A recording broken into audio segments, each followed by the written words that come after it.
I'm proud to be the chief of police of this city.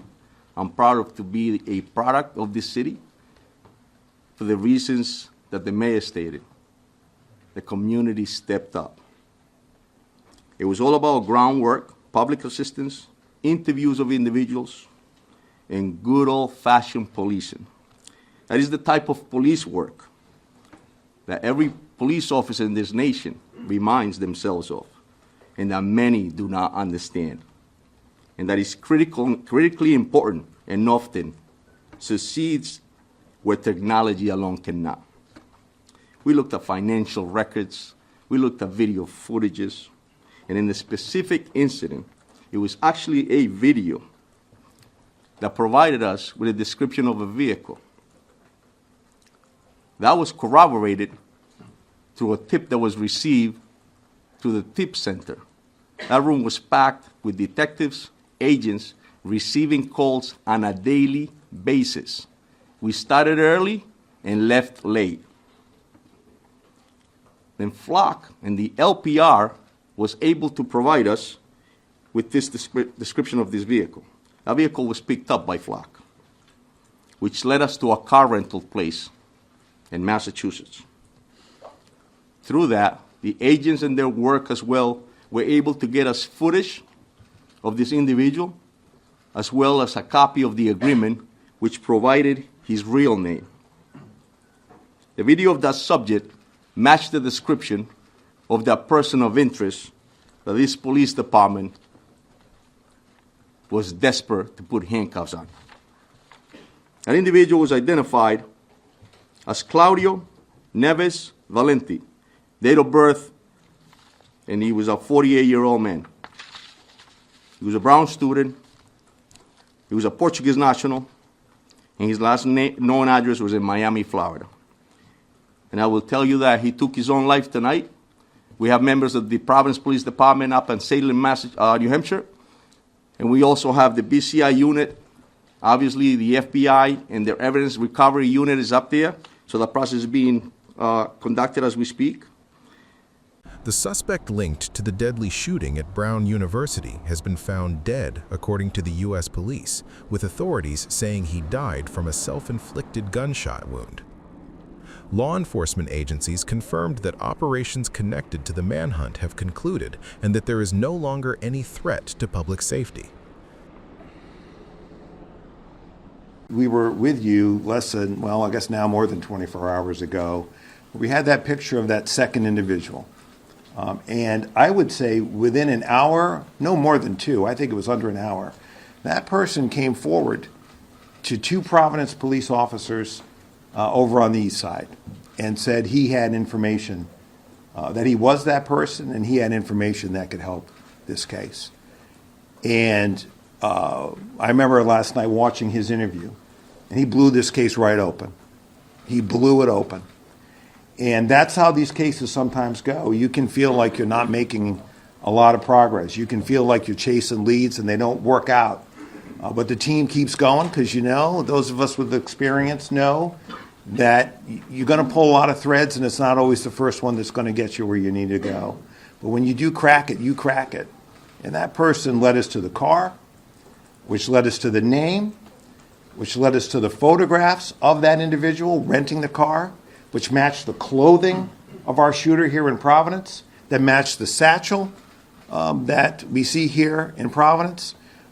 He was found dead with a satchel, with two firearms, and evidence in the car that that matches exactly what we see at the scene here in Providence. So Claudia Manuel Neves Valenti was enrolled at Brown from the fall of 2000 to the spring of 2001.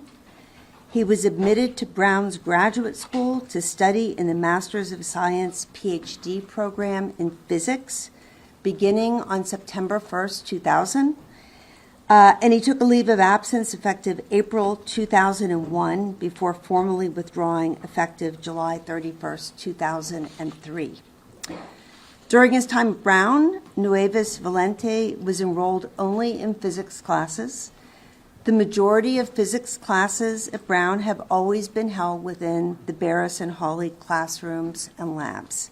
So I think it's safe to assume that this man, when he was a student, spent a great deal of time in that building for classes and other activities as a PhD student in physics. He has no current active affiliation with the university or campus presence. As far as we know, Steve, he acted alone. And is there an anti-Semitism component to this?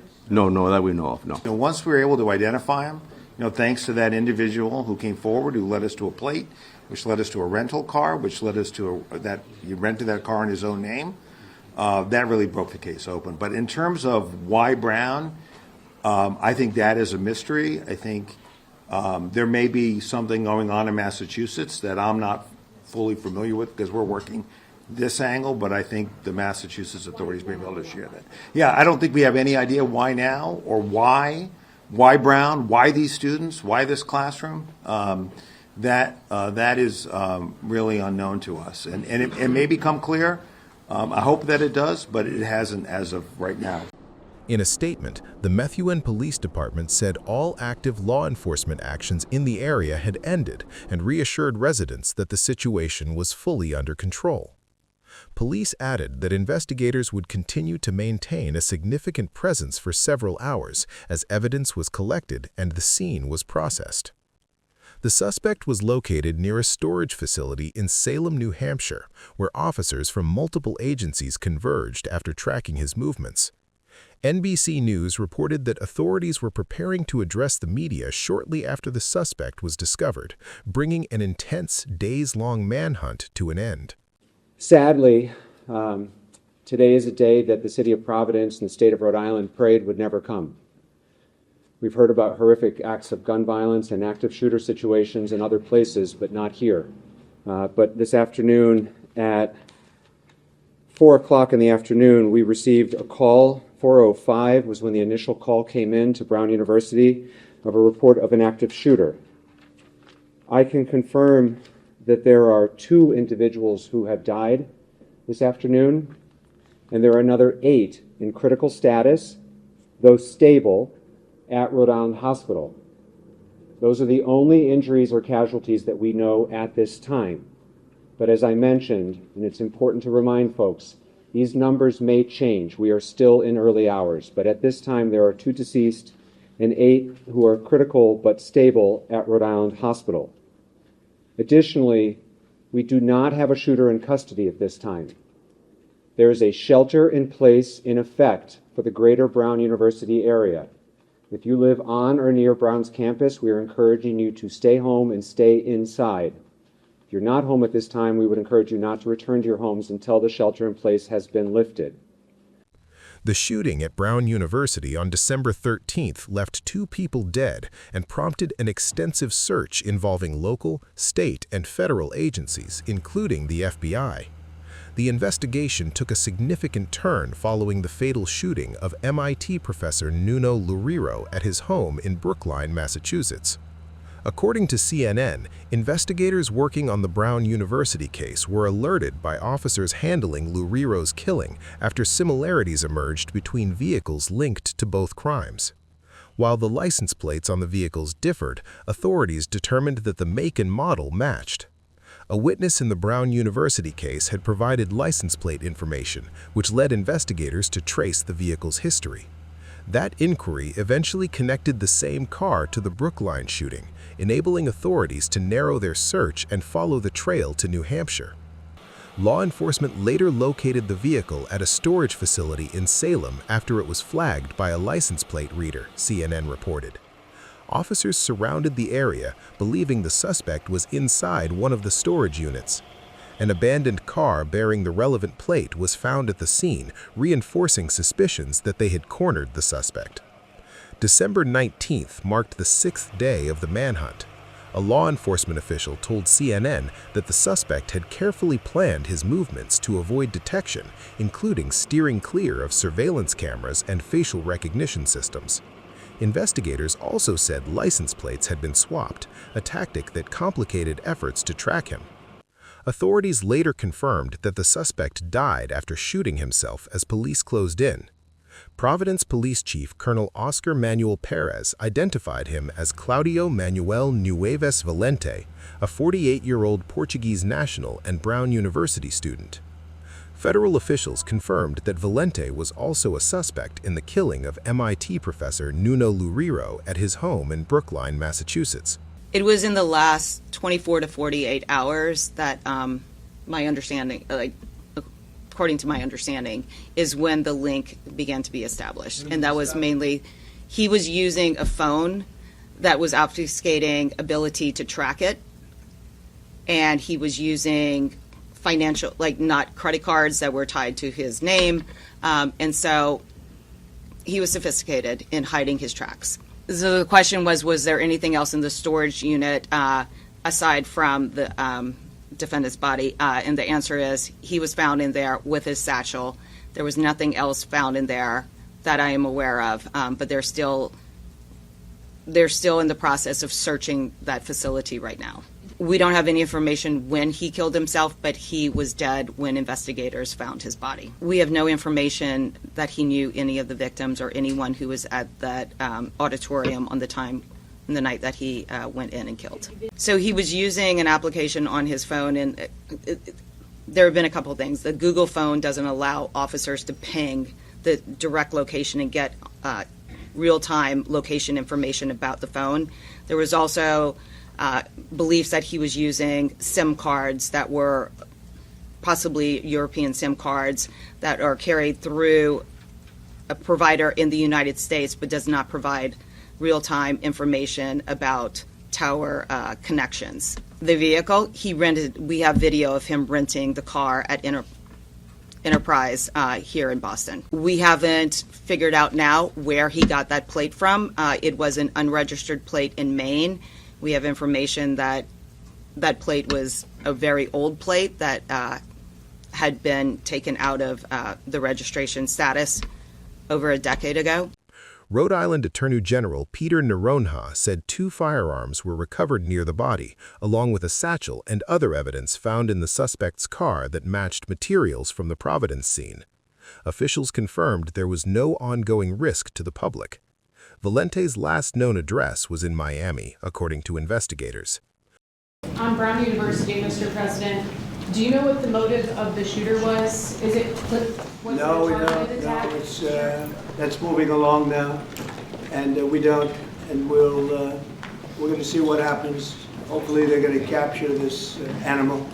Hopefully, they're going to capture it. Has Kash Patel told you why it's been so difficult for the FBI to identify who the shooter is? Well, it's always difficult. So far, we've done a very good job of doing it with Charlie, with the various times this has happened. They've done it in pretty much record time.